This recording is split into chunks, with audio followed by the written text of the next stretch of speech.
Hi there and welcome to Real Talk in ELT, a podcast about the reality of teaching English. I'm your host, Kelly Pennington. Thank you for joining me today. Good to go. All right. Welcome back to another episode of Real Talk in ELT. I am here with Sue Collins. Super excited to have you here, Miss. You are one half of the partnership of Salles des Pros, right? Right, that's correct. And for those of you who don't know, and we'll link everything in the bottom, can you tell people what this is, you and Madi, and what you do and how you got started? All right, so first of all, I'd like to thank you for inviting us to participate in your your podcast. It's really fun for us to know that people are following our work and that people want to know more about what we're doing in general. So Mariana and I, we were two entrepreneurs who were working with teachers, and we were starting to wander off from English teachers. Let me just tell you a little bit about a background. Yeah. Let's give you some context here. Here we go. So Mari had a company called Teacher's Room, where she would help English teachers develop their marketing skills and work with design, basically.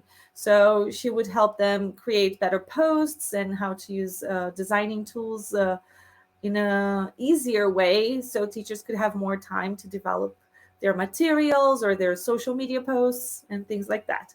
And I had a company called Talent for Education, where I would teach teachers, professors, and from all subjects and all areas how to use technology in the classroom.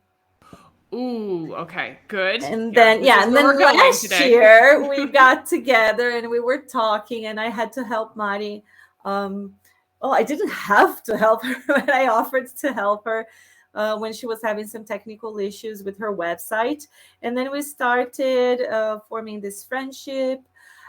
And then we just thought it would be better for us if we got, together in one company that could help teachers with both technology and marketing, issues that they might have. It was like Captain Planet moment. We joined the rings and exactly right. Like totally nerdy, just coming together and with our powers combined. And it's also something that we know teachers feel in this field when they are becoming private teachers and leaving schools. People tend to feel very alone when they're starting a business, and it was nice to find someone who I could trust, to work with me, and I wouldn't have to micromanage. It was just easier. So because you both had your own thing. You both were, working independently, and it was just combining those great resources together. So yes, but some of the work was divided as well, right? Because finances you have to do for every company, and going after clients and selling you have to do for every company. So one of us is doing the sales and taking care of that, and the other one is taking care of background activities and more technical stuff. So we kind of divided that, and we have more time to develop new products that can help teachers. So that was the plus. Wonderful. Okay. And because I've seen your bio, Nerdices and Disney. I love, and I did meet you in Sao Paulo at the Breast Cecil event super briefly. It was like ships passing in the night.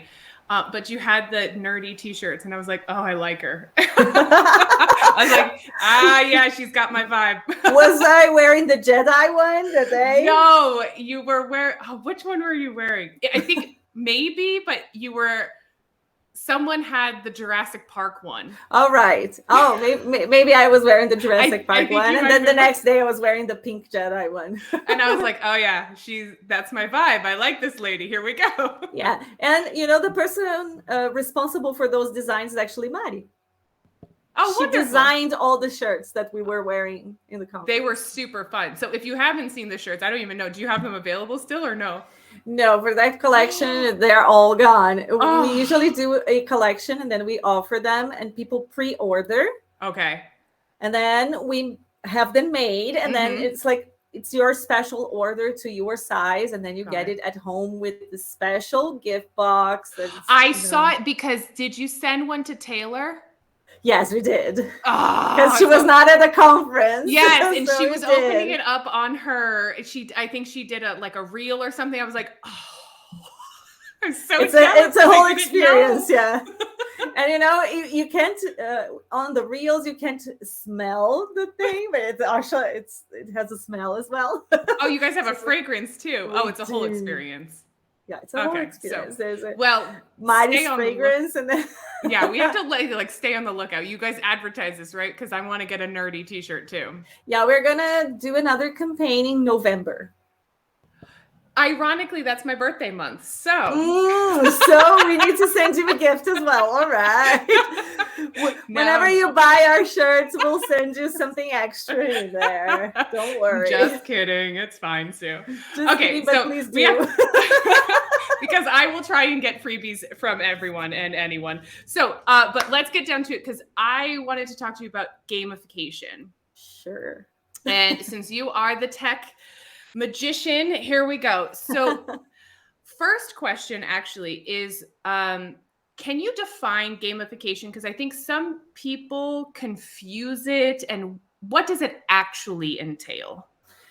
Well, some people see gamification as just the use of games in the classroom, and that is a part of gamification. But if you look at the actual concept, the authors that I follow and then that I use to inspire me, is that gamification is a process of motivating humans to participate in something. So it's called gamification because the industry of games started studying the psychology before any other industries could figure it out.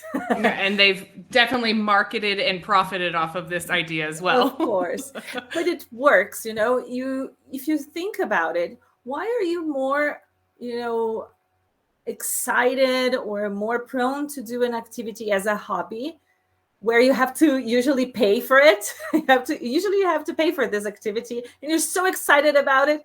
And then when it's your work, when you get paid to do something, you're like, oh, I don't want to do it. So if we analyze the differences, mostly when you go for a hobby, you usually have very clear instructions of what you have to do. You have a clear objective of what you're going to achieve at the end of a session or at the end of a process. And you have constant feedback during the process. So if you're playing a game, talking about video games or a board game, you know exactly what you have to do. You know exactly what you have to achieve to win the game or to finish it, to solve the problem. And you have a way of knowing during this process how you're doing. If you're doing well, if you die and then you have to start over again in that phase. It has like the little lives on the bottom or whatever. You can kind of see the progress, right? Exactly. And how do we do that in trainings or in schools? How do we apply those concepts into our day-to-day lives?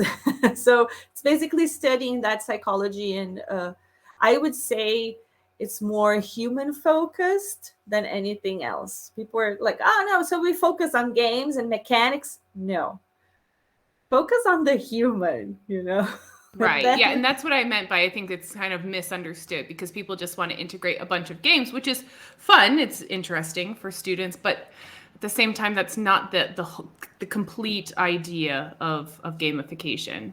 And sometimes if you get a game that is not actually in line with your objectives or the objectives of the students, then it might not be a good example of gamification, even though you're using a game. Right. Which is contradictory, right? Exactly.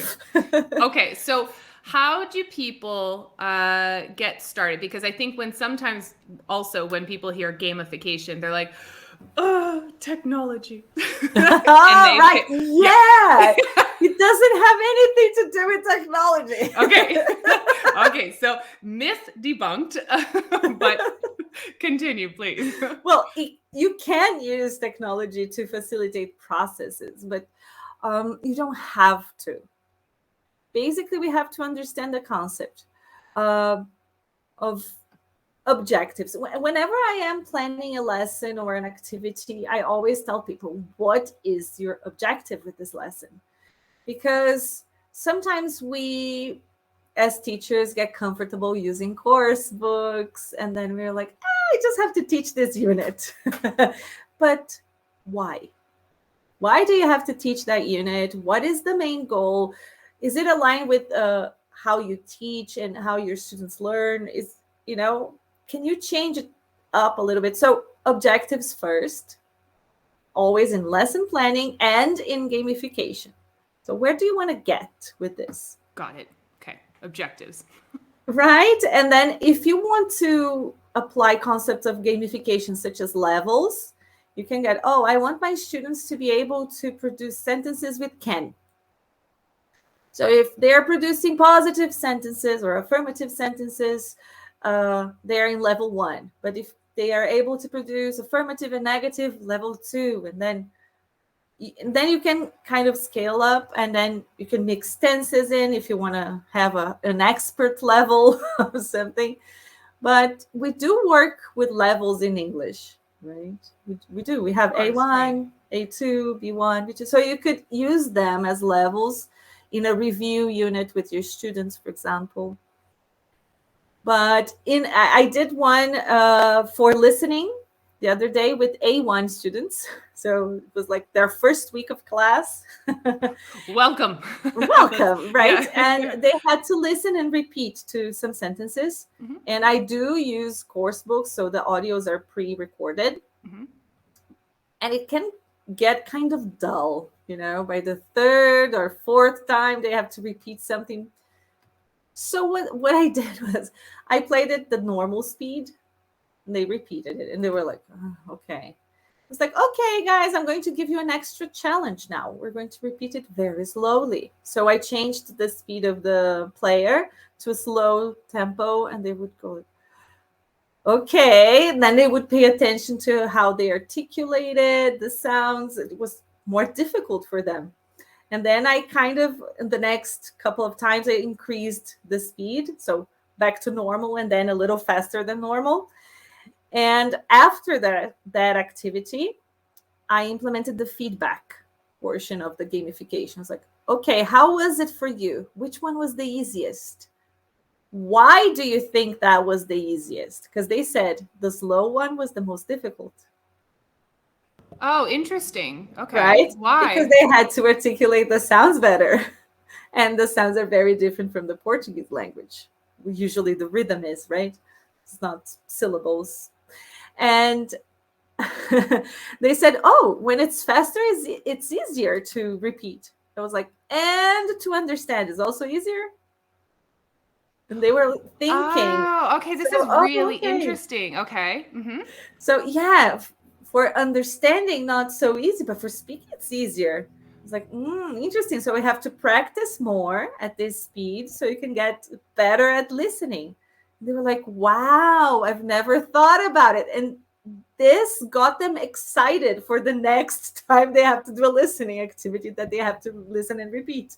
Interesting. Okay. So we kind of, I say we, like I was there. I feel like I was in the lesson. Well, we're teachers. Yeah. So you started with your objective, made the different levels kind of, with varying difficulty. And then the feedback you were giving them was more reflective and actually kind of like higher level, where A1 students, people usually don't ask those types of questions, which I think is wonderful. Like, which was more difficult to understand and which was more difficult to produce. And I'm sure that they had some questions while they were articulating too with their, the mouth movements and what they were doing. So it turned into quite and the sentences were really simple because it was just simple present, right? So basic verbs, have, has, No, but it goes. seems like it would be really rich in feedback. It would be really rich in them starting to get into that idea of like phonology and really paying attention to how they're using their mouths and speech organs and everything else. So that's wonderful. And the objective of this activity was for them to produce the sentences and follow the rhythm. So not go like word by word. Right. And then how with connected speech already in A1. No, which is great because I think that there's no level for introducing those Right? types of things. Yeah. So like natural speaking. So then how did you turn it into, like, how did they see it as a game? Did they see it as that way? No, they probably won't see it as a game. Mhm. So gamification is not turning everything into a game, Okay. but using the concepts that make games addictive and fun into activities. So Okay. the activity Thank you for clarifying that. Yeah, so the activity became something fun and something that they want to do again, instead of something dull that they would go with their faces, like long faces, and like, oh, I have to do this again. Why? And now they know why they have to do it, so they have a clear objective of their own, and they know where they have to improve. Because sometimes our students like, I already know this, but they actually don't. Yeah, it's a way of Right. showing them very easily that they can recognize where their gaps are, where their learning gaps are. Okay, so then I have more questions. So then, do you gamify everything? No, I don't. Okay, because I feel like this is another trap, one of those things where people say, well, if I have to gamify one thing, then I'm gamifying everything, and that's going to be a lot of work. Exactly. So what I do is I do use course books. So I try to personalize it to my students, because I tell people I don't teach the course book. I use the course book as a tool of teaching. Because some people get that confused as well. Like, I have to teach the course book because I have to finish the book because parents have paid for the book, and I teach kids, teens, and adults. So yeah. Oh, I mean, we can kind of sidetrack with that too. Just yeah, but yeah, like the quick I'm little gonna sidetrack. focus here on the human part, right?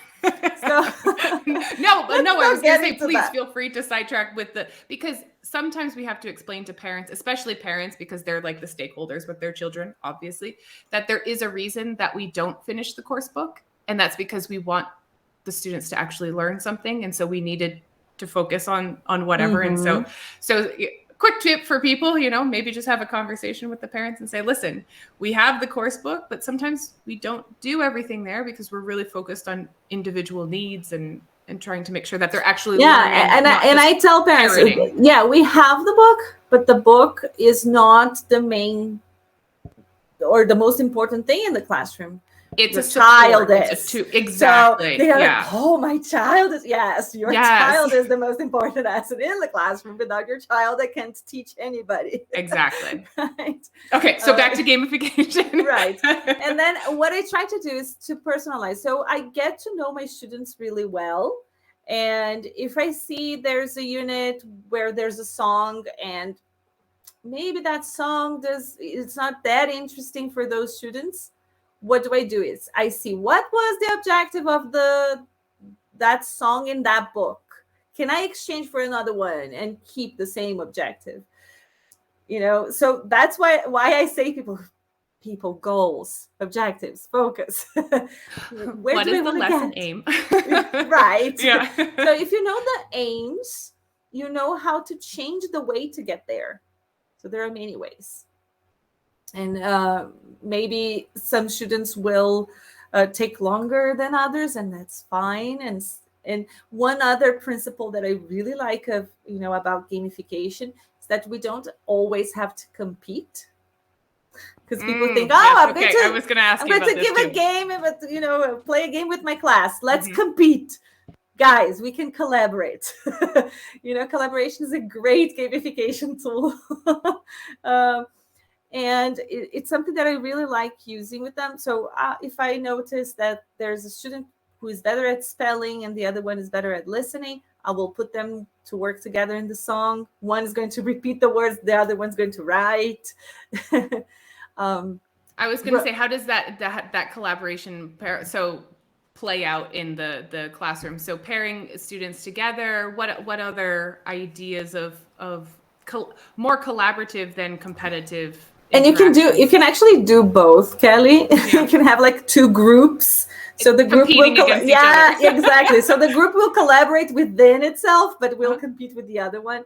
And you can have simple activities like you tape a text onto a wall in another classroom, and you have one student of the group run there and running dictation, of course, and read the lines, and then come back and dictate those lines for the students who are sitting down, and the other ones help with the grammar, and then another one has to run, So reads a couple sentences, then comes back. So super fun. Kids are okay. So that's wonderful because I do that with adults as well. Yes. So then I was going to ask you, how does this play out with adults then? So because we always think of like gamification, things like that, fun things for kids only. But I teach primarily adults. I would say 95% of adults. Most of them are learning like business English with me, and I still play games with them, and they love it. And so, and you have classes in a classroom, or do you do them online? 100% online. And do you work with groups as well? Interviewing you. Yeah. I like it. Totally rotate. It's fine. Yes. No, I do groups and I do individuals, mostly individuals. But yeah, so then, because sometimes what happens is people have the assumption that adults don't like to have this. But again, we're looking at humans, not kids and games and video. The gamification idea has been a little. Yeah, you are already working with business English, which is something really formal and something really that can, remind them of their work. It's actually quite informal, but they might feel like they're working because they're talking about work. So I mean, they're already tired from being at work all day, and then or having to go to work after class, and so then they're talking about their work or something related to what they have to do on a daily basis. So it can get very tiring and mundane and droning on about the same thing. So gamification seems to me as if it would be something interesting to integrate, because it would really kind of talk to them as a person, not necessarily with the content that we have to deal with. Yes. And another thing that I really think that we should normalize in classes is error, which is something that games are all about. You're going to make mistakes and you're going to be very bad at the game before you get good at it. That's a great point, because there's a clinical. My goodness. Okay. There's a clinical psychologist that I follow, and he said, you have to be a fool. You're always the fool when you start something new. And that's just inevitable. So if you're going to start something new, you have to accept the fact that you're going to be a fool when you start, but you won't be a fool for long. But you'll feel more foolish if you actually don't do it. So it's that idea that everybody starts somewhere, and you're going to make mistakes. So then how does gamification, or the way that you set up these lessons, how does that help to support people like, oh no, mistakes are okay, so let me just continue on? Does it support that idea? Or so sometimes, especially with teenagers, they're really self-conscious and self-aware. They don't want to make mistakes, so they stay silent. They close their mouth and they look. Just you can't hear a beep, right? So you have to stimulate them to speak, and for them to not be so self-conscious, you draw their attention to something else, like a challenge or something that they have to figure out, and they will just speak. It's like I actually played a game with them called Defuse the Bomb, where I gave them Please tell me what this is. This sounds so much fun. Okay. This is an app on your phone, and you can play, I guess, up to 4 levels for free. and you have to, so you download this app called Okay. Defuse the Bomb, and you have a bomb in your hand, and it's going to explode. I already love it. Yeah, danger. right? I love the element of danger. And then you give the students the guidebook to defuse the bomb. So they have to ask questions, and they're simple, like, how many red wires do you see? How many buttons are there? Do you see a USB port? Do you see? So they have to ask those questions in order to tell you which wire you have to cut. And you can also give them information. So the person with the bomb can give them information. If you have higher level students, I played this with B2, C1 students. So I gave the students the bomb. I was just watching. I bet it's so much fun. And okay, and so because they're so focused on a task, because they're so focused on this activity, a lot of their they're so worried that the bomb is going to explode. And I said, guys, you're gonna let her die. There's nothing like a little drama in English class to get them motivated. And then they go like, 3 wires. And then like, just let them, instead of saying how many wires are there. It's fine. Right, but at least they're trying. Okay, and then wonderful. So then what differences have you seen now that you've kind of used this gamification, and like what have you seen in your teaching practice? Like, okay, so now reflecting on it, how has that changed for you? Not only for me, but for students. We are more self-aware of how we learn. Well, they are. And I think they have become a little bit more independent. Like they like showing the things they're doing not after classroom, but outside the classroom. Like, oh, teacher, last week I was able to watch a whole episode of my show all in English with English subtitles, and I understood everything. It was like, really? That's cool. And they were like, oh, there are some words that I didn't get, but I understood the episode and the story. And then they start sharing things with you because they know you are not going to make fun of them for trying. I think this is important as well. We don't make fun, or we don't bully the students. Oh my God, please! Right. If anybody's bullying their students, they need to stop right now. That's some people make comments or sarcastic comments. They don't realize it's damaging, right? But it could be. And so then, do you work primarily with groups, with kids, or you work with everybody? I work primarily with groups and in a physical classroom. Okay. But I used to work with groups online during the pandemic. Yeah. So for me, it was fine. I don't particularly like individuals because I think it demands a lot from the teacher.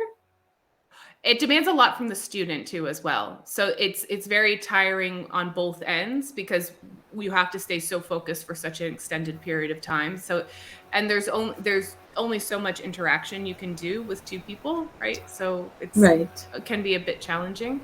But then because you've had both of the experience, both online and in person, then what were some of the differences? Is it easier or more difficult in person, online? How has that?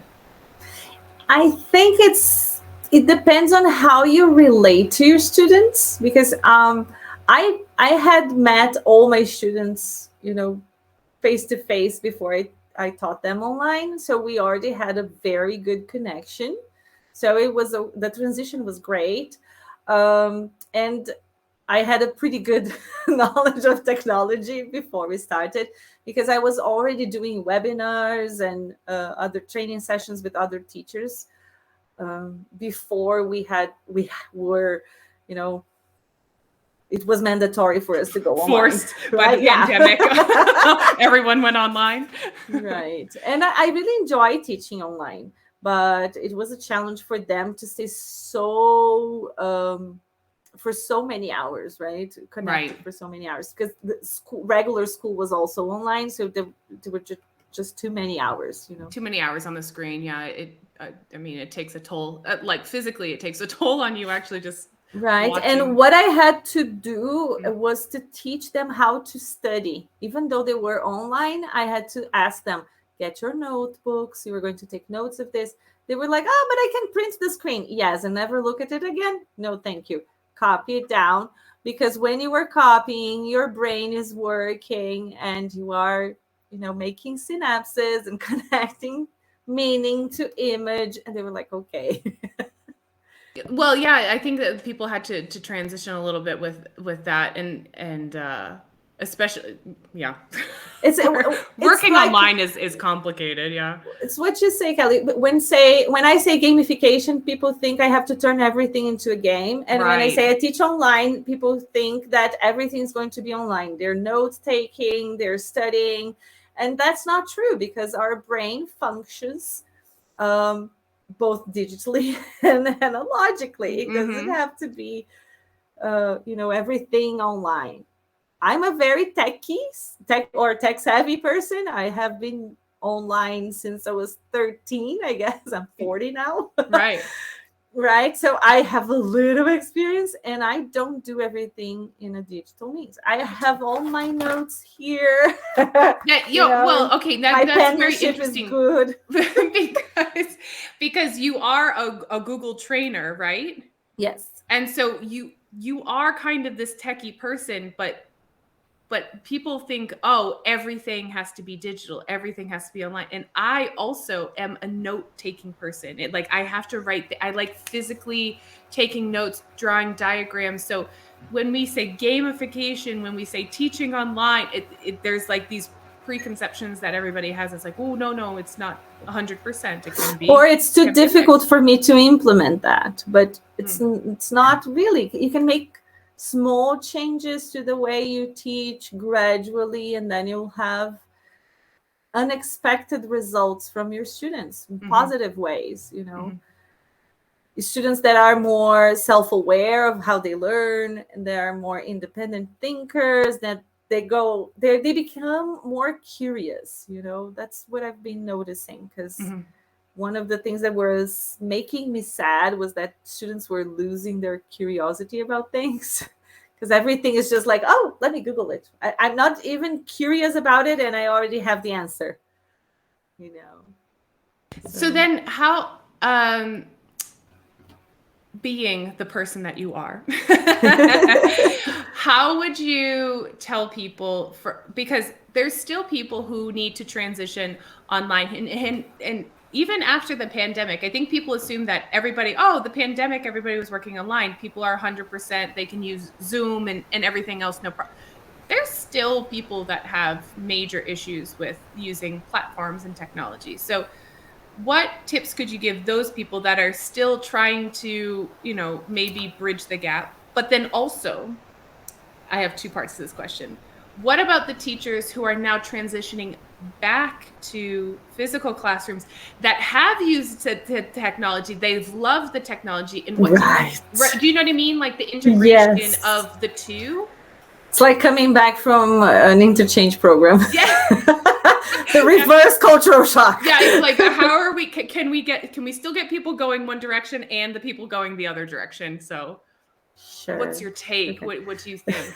So, let's break it down. That's a lot. Right? Yeah, I know it's a lot. Sorry. So, for teachers who want to, become better at, teaching online, I would say focus on one thing at a time, and make sure you have clear objectives. And I will not get tired of saying that, because Sue, I love it. Just keep saying it. Keep saying it. I'm just going to be like clear. The name of the episode, make sure you have clear objectives, people, just like multiple times. Right? Because you look at this app, just new app, like Defuse the Bomb, the game that I mentioned. Oh, this is so cool. I have to use it. Yeah, but do you have to? Why? Do you have to learn a new thing? And how much time is it going to take? How much is it going to bring you in return? You and your students, of course. So these questions have to be asked before you start learning something new, because learning something new takes time. Right. So 100% agree. I'm on board with that. One of the things I usually tell people to when they do like training and stuff, I'm like, find one thing and get really good at it. right, because you You don't are have a to be a teacher. master of everything. You know how to teach, right? Yeah, right. Oh, but I only know how to teach using a whiteboard. Okay, get a piece of blank paper and make sure you learn how to unmirror your screen Mm-hmm. and write on a damn paper and show your students. That's Done. it. Yeah. You know how to teach, but get really good at using the one app you are using for, sorry, It's okay. get really good at the one app you are using to teach. Yeah. Like learn how to share sounds, how to share your screen if you are going to share something. So learn those tricks. Then you start using the whiteboard that they provide, if they provide that. So right. one thing at a time. So right.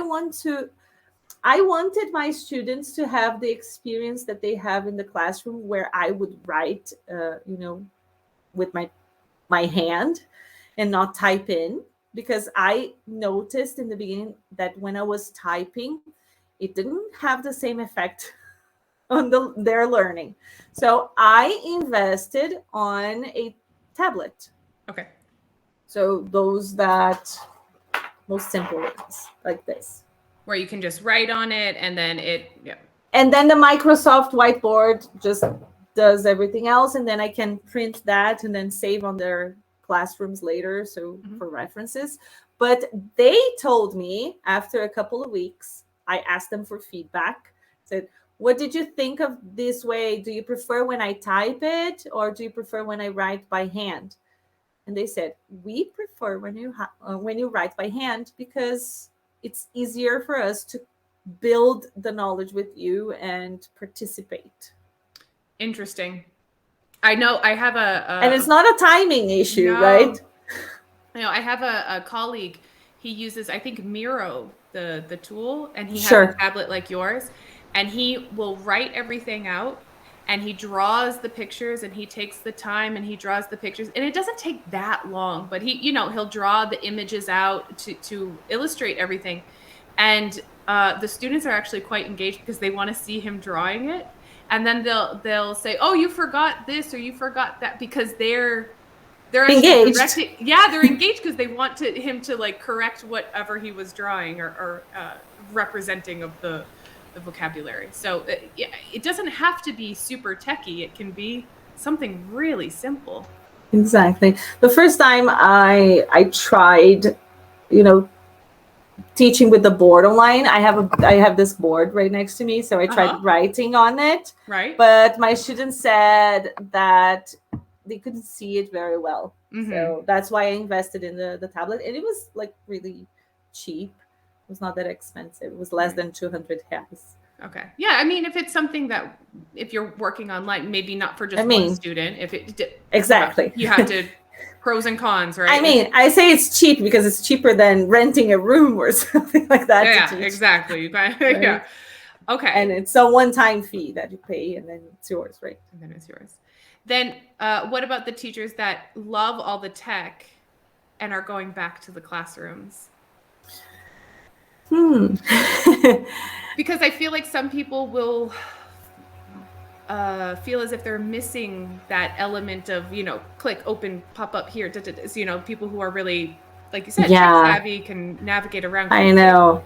I am lucky enough to have like a digital board, right? In our classrooms, so we have an e-board and we have projectors, but also students do have their devices with them. And if not every student has them, you can pair them up or make trios, and then they could work collaboratively, and you could implement small, like shorter activities for them to do throughout the lesson. Like a 5-minute activity or an exit ticket or a Google Forms that they can give you feedback on that lesson, like an exit ticket. Right. Yeah, so there's still possibilities, but it's just not going to be like the core of the lesson. It depends on the structure that people have as well.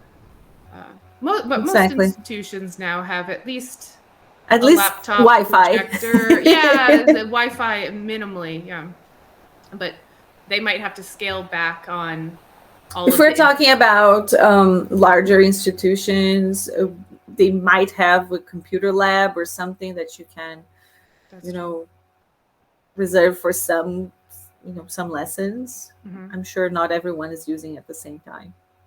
Yeah, and it'll be nice too to for people going back. We've been using breakout rooms, which are fine, but breakout rooms tend to be a little tedious for students. Like, hi, okay, can you share your screen? It takes them a little while to get into the activity. So it'll be interesting when they go back to school because they're just going to turn and start the activity right away. So timing is going to be an issue because then we'll have to readjust everything in the classroom. We'll see. Um, Final thoughts. Just I wanted to kind of pick your brain because I know objectives, people. We have to establish objectives. Right. But is there any like kind of a rough plan or suggestions, kind of like step by step, how we could gamify things now that everybody knows, hopefully everybody knows that we're not talking about games, we're talking about gamification. Is there like a protocol that people could follow, or The beauty of it is that it doesn't. Right? Yeah. But I would say there are two steps that are fundamental for everything, which is setting your objectives, of course, and then feedback, constant feedback.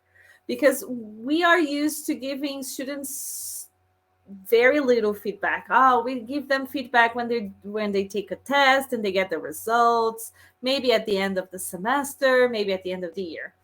And giving constant feedback on activities make them more self-aware and more independent. So I would say feedback and normalize mistakes. Making mistakes is part of the experience.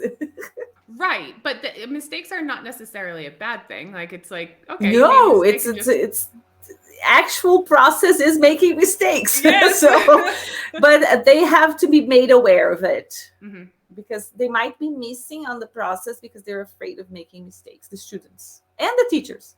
Because sometimes the teachers are like, oh, it's okay when my students make mistakes, but I can't make mistakes. I have to be ready. Everything has to be perfect on my end.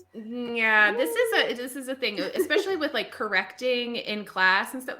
You should never be afraid to correct somebody in class, because I think we have to raise awareness when they're making mistakes. Obviously, you don't want to overcorrect people so that they get so demotivated they're not speaking. But when you're correcting them, that's valuable input for them. Like you said, like they need that feedback. And even if you know that something's wrong, a lot of, we live in Brazil, but a lot of people say, well, I don't know what the correct is. That's okay. Mm-hmm. Exactly. Just say, listen, there's something wrong with this, but I don't know exactly how to fix it right now. I'll get back to you. That's okay. One of the things that I really like using for test and evaluation in general is rubrics. They're kind of they demand a little bit more effort when you're creating the rubrics, but then afterwards it's just great to see that the students are actually engaged on achieving maximum level on everything. Just for context, at the end of the last semester I had my B1 students, B1 plus, almost B2 students. I asked them to do a presentation on whichever topic from the book they identified the most with.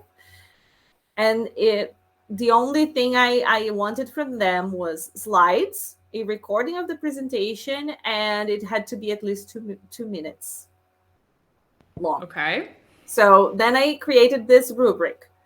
Your slides are organized, the sentences are coherent, you are using the structures you learned in the book, grammatically correct. So I had these topics was presentation, like slides. Are they beautiful and are they organized and are they on topic?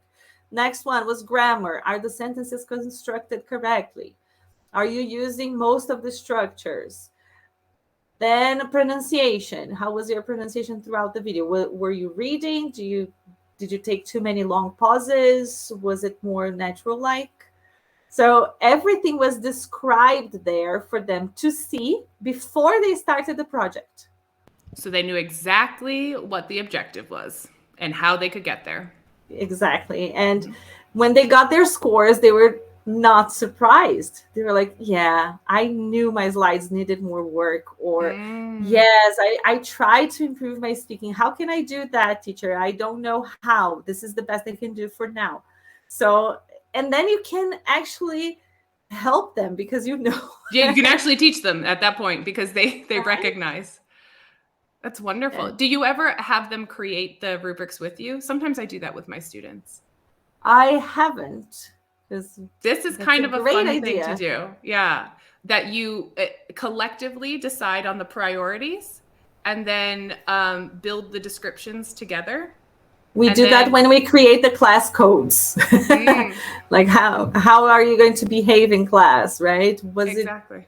What makes learning more fun and better for this group of students? Yeah, because then they're really engaged in it and they feel it. They have like a voice. They have some authority in the classroom. Like, I want to be assessed on this because I feel like if I'm giving, like you did with your students, I'm giving a presentation and I feel like pronunciation is a really important part for it, you know? And so they have to discuss the priorities. What are the priorities? Nice. Yeah, rubrics are really great. They should come back with rubrics, not just like check 8 out of 10, whatever the numbers. Exactly, because then it's the feedback is just too vague. And right. One of the things that we learn in gamification is that the more specific the feedback is, the more likely the student is to get better at something, because they know where they have to get. So if you give them the very specific criteria, okay, so pronunciation, exactly what we're looking for. And when you give them the feedback, you can kind of circle, okay, you hit this level and here's some examples of why and et cetera. So that really is more rich than saying like 3, 5, which has no relation. You're like, why? Yeah. Right. What is that? What does 3 mean? Did I stutter? Did I? Yeah. So, okay. Fantastic. And I do want to, because we went off on some tangents here, but it was really good. Please tell everybody a little bit about you and Mariana, what they can expect from you if they get in touch with you on social media and those types of services that you guys provide. Right. So what we have next is that next month we have a masterclass on gamification. Where we're going to teach. It's going to be in Portuguese. Mm-hmm. And you can get into our website and then, I'll share it in the show notes. We can put the gamification. Perfect. Yeah. The link. Oh, great. So you can get into the link and then you can purchase the access for that. And you'll be live with us in a session where we are going to discuss every aspect of gamification. And we're going to give examples. Fantastic. Of how people can do it. Mm-hmm. And it's for all types of teachers of all subjects and all ages. Awesome. So we're going to give many, varied examples and how companies have used the gamifications, to get customers to fall in love with their brands as well. Because Mariana works a lot with marketing and I work with teaching. And we can see the principles, getting together, because marketing also studies how human people is the best expression, how human work, people are. how humans connect to things. Mm-hmm. And another important thing that we didn't mention about gamification is the storytelling, which is very present in marketing. So we're going to be talking about that as well, and it's going to be on September 8th. So great. Okay, so it's coming up. Wonderful. It's coming up. Yeah, it's right on the corner. And I don't know if I can spill the beans yet, but in October there's something else coming up. Another course. Okay, so we have a little teaser for something in October. Wonderful. Yeah. And then November t-shirts. Okay. November. Yes. My birthday month. New campaign, so you can submit your requests. Like, I want a t-shirt that is nerdy and it's in English or it's in Portuguese and has unicorns in it. Wonderful. Okay. I have lots of ideas. You can give us the ideas and I'll pass them on to Mari. She'll make the final decision. But yeah. That's wonderful. No, okay, good. So everybody, don't forget September. I'll put the links to get in touch with you and Mariana on social media. And of course, look, if you're interested in gamification, look into to do that. And I just want to thank you for sitting down and chatting with me for almost an hour today about Oh my gosh. see, it goes super fast. It's crazy. We talk about, stuff and then because we're in love with teaching and education and we get really excited. Yeah, the passion just flows out. But of course, you and Madi, who couldn't make it today, but you both are welcome back anytime to talk about classroom stuff, marketing things, anything about tech, because teachers, I think, will always need tech stuff. So feel free to come back anytime. All right. Thank you so much. It was really nice seeing you. Ready to join the conversation? Head on over to Instagram at Real Talk and ELT Pod or at Kelly Pennington ELT and send me a message. That's it for me. Take care of yourself, your health, your vibe, and your tribe. Until next time.